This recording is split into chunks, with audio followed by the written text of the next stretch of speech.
We will make America glorious again. And we will make America great again.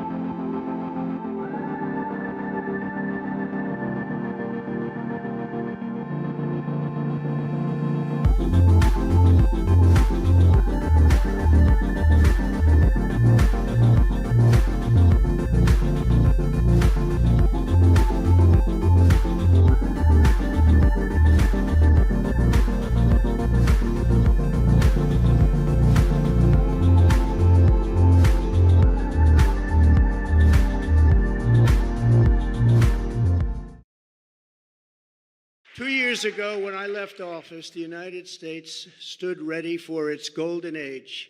Our nation was at the pinnacle of power, prosperity, and prestige, towering above all rivals, vanquishing all enemies, and striding into the future, confident and so strong.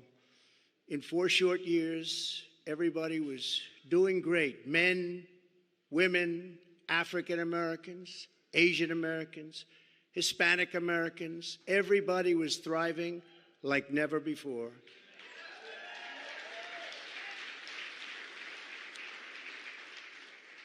There was never a time like this. We turned the page on decades of globalist sellouts and one-sided trade deals, lifted millions out of poverty, and together we built the greatest economy in the history of the world.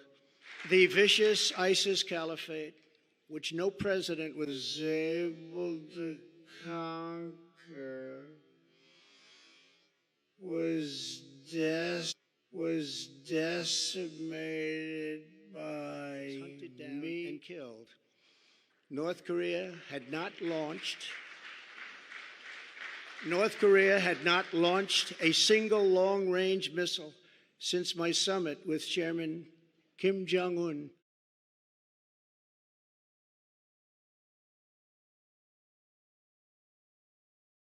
My opponents made me out to be a warmonger and just a terrible person who would immediately go into war.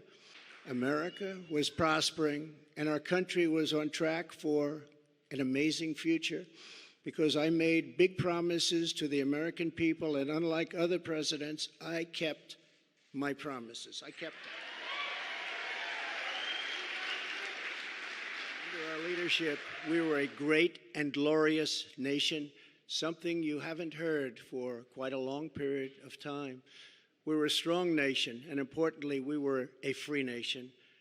But now we are a nation in decline. We are a failing nation. For millions of Americans, the past 2 years under Joe Biden have been a time of pain, hardship, anxiety, and despair. As we speak, inflation is the highest in over 50 years. Gas prices have reached the highest levels in history and expect them to go much higher now that the strategic national reserves, which I filled up, have been virtually drained in order to keep gasoline prices lower just prior to the election. Joe Biden has intentionally surrendered our energy independence. There is no longer even a thought of dominance, and we are now begging for energy help from foreign nations, many of whom find us detestable. Our southern border has been erased, and our country is being invaded by millions and millions of unknown people, many of whom are entering for a very bad and sinister reason. And you know what that reason is.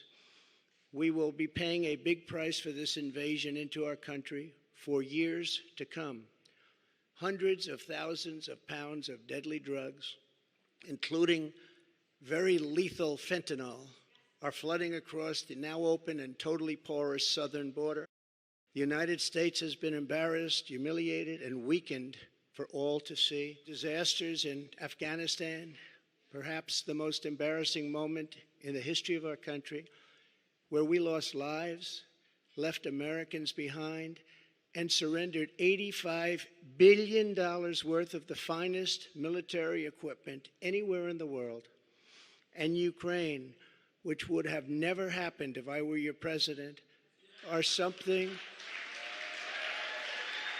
our enemies are speaking of us with scorn and laughter and derision because of those two events. Now we have a president who falls asleep at global conferences.